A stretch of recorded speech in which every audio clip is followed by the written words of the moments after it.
Well, hello and welcome back to another week on my allotment. And how have you been? I've missed you. It's been 2 weeks since I posted a video, and in that 2 weeks I have been up here very little. But I've been away. We went to Exmoor last weekend, and yesterday was Cheryl's birthday, so it was more than my life was worth to suggest a day up the allotment. And we went out to a National Trust property, which was very nice. And I'm up here today, it's Sunday, and I had a very pleasant surprise this morning. I got up here nice and early. It was pitch black. I got here, I don't know, about 6:15 I think, and it was about 6:30, and I was on my hands and knees just putting some newspaper in to light the fire. Pitch black. Of course my lantern was on, and I heard a voice outside saying hello, and it was Terry. Terry couldn't sleep, got up and thought, right, I'll pop up the allotment. So that was after the initial shock of thinking, what kind of lunatic gets up here in the dark? Obviously apart from me. And so Terry came in and we put the kettle on the stove and we had a cup of tea and a good old natter. And in fact, he's only just left. It was 11:30 now, and he was in here at 6:30. And between now and then, we've done about half an hour out there. The rest of it, we've been sat in here chatting, and it's been absolutely lovely. I haven't seen him for it's got to be a month or two now. And he's such good company, and we had a hell of a laugh. So yeah, it's been a very pleasant morning, and it was very calm and still and sunny when the sun came up this morning. And slowly but surely the weather's creeping in, and we're in for a storm this afternoon, this evening, tonight, and the winds are really starting to seriously pick up. In fact, I can feel the shed vibrate when the wind gusts, and the rain has come in now, so I think that's pretty much it for the day. However, not a massive amount to do. As I've said to you so many times before, I just love being up here with the fire on and just looking out the window and thinking about nothing in particular. I did say I would come back to you about the celeriac with the mash. Unfortunately, we couldn't do it. When I got the celeriac home and cut it open, it was rotten inside. And I've had a look at the other celeriacs and they're all the same. They're just rotten where they've been sat in water. So the celeriac are all rotten, so I never will get to taste the celeriac. And the parsnips were the same. The parsnips really, really stank. And were just mush in my hands, so they've all gone on the compost heap. I've dug all those up, so that's a shame. I'm not going to bother with celeriac next year. As I've said to you before, that's one of the things I've learned this year, is to not be fancy, not to be clever, just grow what we eat. And so that's the end of the celeriac. I am destined never to taste them. The parsnips, I will show you in the spring how I'm doing that, but I'm not giving up with parsnips because we love parsnips. You may remember, if you've watched my channel, that earlier in the summer I cut some of those large 45-gallon plastic blue drums in half, and the halves with the bottom in I grew my carrots in, and it was very successful. The top halves, which have no top to them, so it's basically just a large blue hoop. I'm going to use those. I'm going to fill them with soil. I'll find a plot of land to put them on, and I'm going to fill them with soil, and I'm going to grow my parsnips in that. So come what may, I will have to water them in the summer, which is a bit of a bind, but come the winter they won't flood and rot because they're 2 feet above the ground. So that's the plan for the parsnips. Sorry about that, the memory card on the camera was full and it just switched off. But I finished telling you what I'm going to do with the parsnips. But what have I been up to since I last saw you? And I haven't been up here much, but the times I have been a very brief visit just to deliver leaves. I've been collecting people's leaves from their gardens, bagging them up, bringing them up here in my van and stashing them in the leaf mould bin. So much so that the leaf mould bin is now full, albeit obviously as they break down they will drop the level to probably 1/10 of the original volume. Luckily on the same little patch down the bottom, and I will show you, have a walk around later, there are other bays that don't have anything in, so I'm now packing the leaves into there, and as the leaf mould bay drops the level, I will transfer those across. So I've been packing in the leaves, which obviously make wonderful leaf mould, which is has multi uses all over the allotment. And this morning I cut down all the raspberry canes, the old ones, and I've put those over ready for the bonfire. And I wanted to get that done because they're a bit of a nuisance. They won't, they won't compost down. They're very woody. So what do you do with them? Well, the best thing to do here on this site is to burn them. So they're over now where the bonfire will be when we have some dry weather. And so now the raspberry canes are cut down. The raspberry bed desperately needs weeding, but it'll have to wait till the ground dries up a little bit. Last week we didn't have a lot of rain, and the site started to dry up, but the last couple of days we've had some severely heavy rains, and the next week is rain forecast again. So we're back to the squishy land, but so be it. So that's the state of play at the moment. I will take you for a walk around later. You'll have to I apologise for the sound because it's blowing an absolute gale out there, so there may be some interference on the sound. Maybe I'll just have a silent walk along. But the other job I want to do, whether I get it done today or not, is doubtful because of the strength of the wind. It's a bit hostile out there. Is I have 3 compost heaps now. 2 are full of old stuff that isn't quite ready to be spread, and the other one is the current bay I'm using, and I'd like to have a bit of a turnaround and put it all into one bay. Whether I manage that remains to be seen, but that is an aspiration that it needs to be done at some point. It's just as this storm builds, it really is getting quite nasty out there. So I may or may not do that. We'll see. Also, when Terry was here, he asked me what I was going to do with the large Atlantic giant pumpkin, and he came up with the idea of dropping it from height and filming it exploding and breaking apart. So we did that earlier, and I'll show you that in a minute. And I've now, from doing that, we've both taken some seeds out. So I've now got my seeds saved for growing the Atlantic giant next year. And I assume all you do is you put them out on a piece of kitchen paper. Well, guess what? It happened again. Bad planning on my part.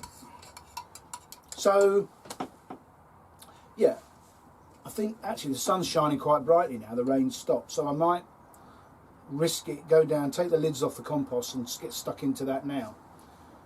But before I do, I'll just take you for a little walk around the plot and see where we are in the second week of December.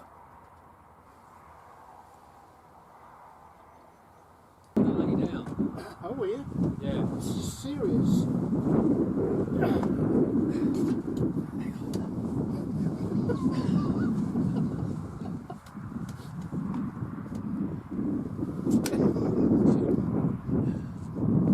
Do you know, if there was a risk assessment done on this, if this step ladder gives way, right. No, hang on a minute. Hang on a minute, have you seen where I am? Right. You ready? Yeah. Hang on a minute. I'll give you the wave when I say go.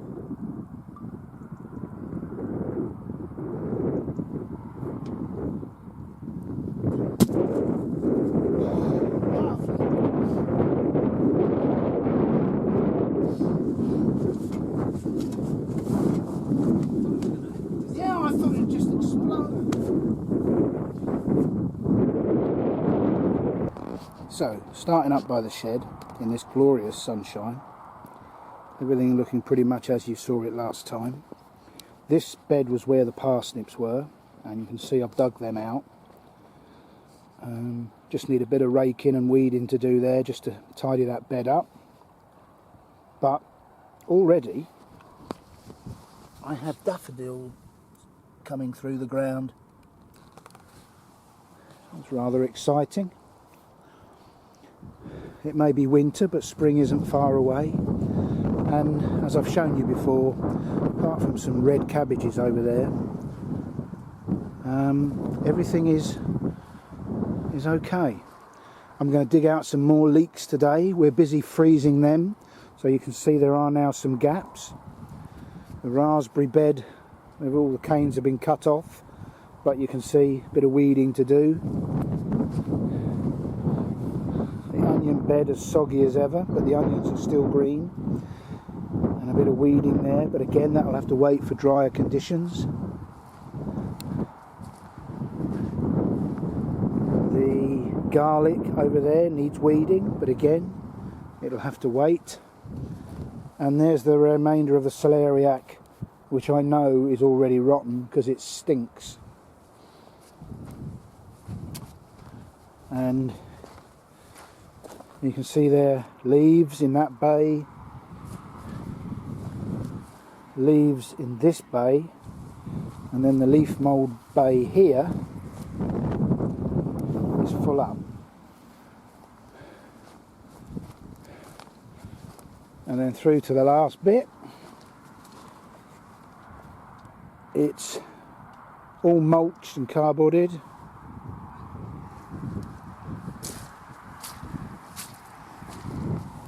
And that is the tub that I'm talking about growing the parsnips in.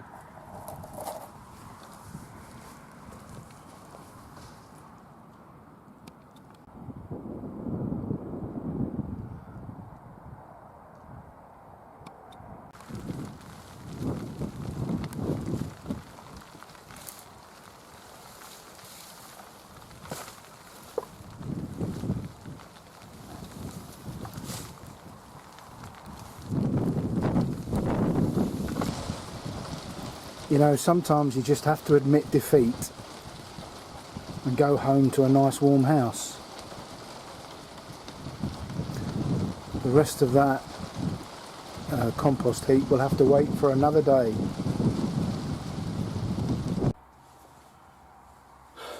It's that time when the weather can change on a sixpence.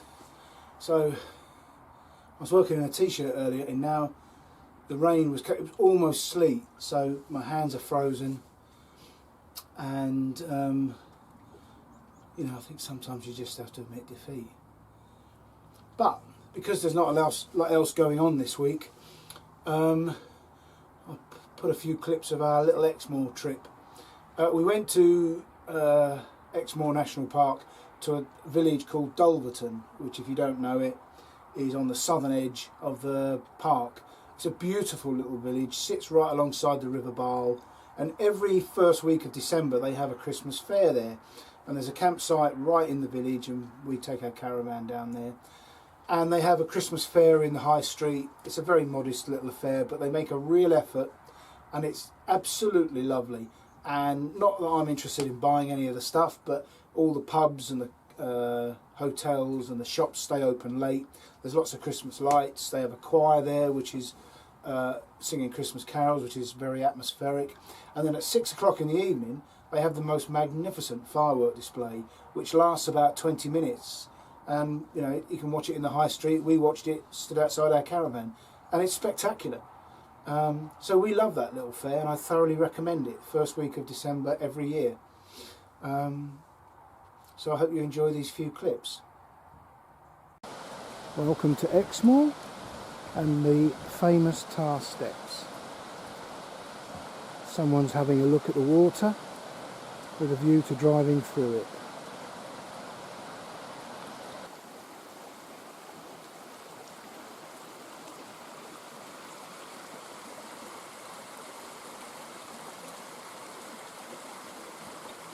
Descending into the village of Withypool. So we've come across the high moor, and we will return along the Barle River back to Tar Steps. We found a lovely bench in Withypool by a beautiful medieval bridge.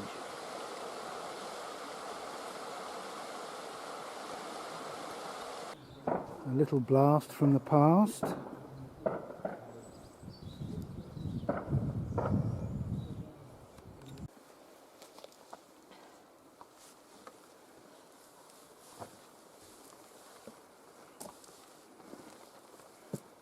Beautifully done, dear. Well done. Thank you.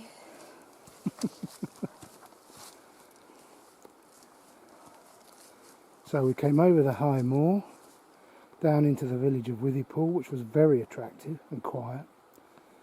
And now we're going to follow the River Barle back to Tar Steps, which is an old clapper bridge, they're called, made from large stones. Goodness knows only how they managed that years ago.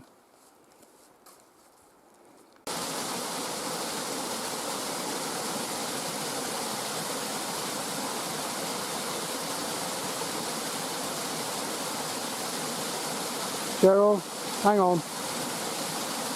Take care. Stepping stones can be slippery. I think we'll give them a miss.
Go away.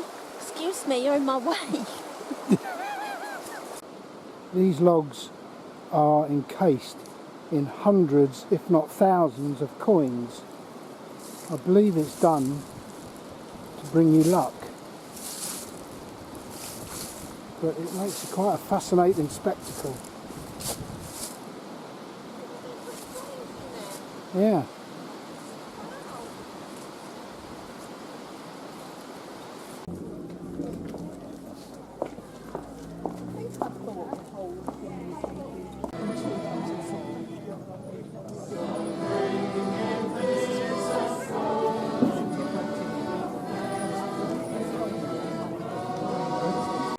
Welcome to the campsite, where some people take their decorations very seriously.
Fantastic.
Well, we've just come up through the valley, very disappointed not to find deer, although their tracks are everywhere, and Cheryl's just said stop, listen and watch. And sure enough, as we stood for a minute or two, I'm not sure the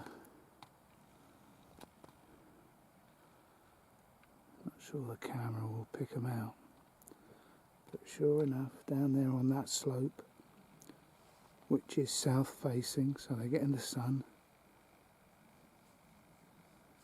I just caught the movement of a head. It's not moving, it's moving a little bit, but not a lot. Well, we are nearly back at the car. It's over there along the short piece of road. It's late afternoon and it's been a very, very special walk.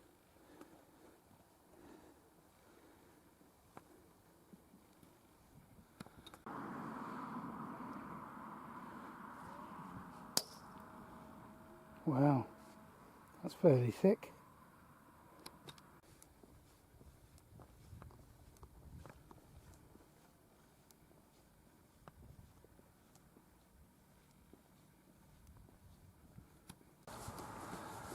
Well, that's it for another week. Please hit the like button if you can, and if you haven't already, please subscribe. I would appreciate it, and thank you to all those who have already done that. Just a little overview this week, just to let you know that I'm back. Next week, what I'd like to do is spend a bit of time in my kitchen and show you what I do with some of these fruits and vegetables that we've preserved in the freezer from the summer with our juices and smoothies. So I might do a bit of that for next week's. But thank you for watching. I appreciate it, and all being well, I shall see you next week. Look after yourself, and bye for now.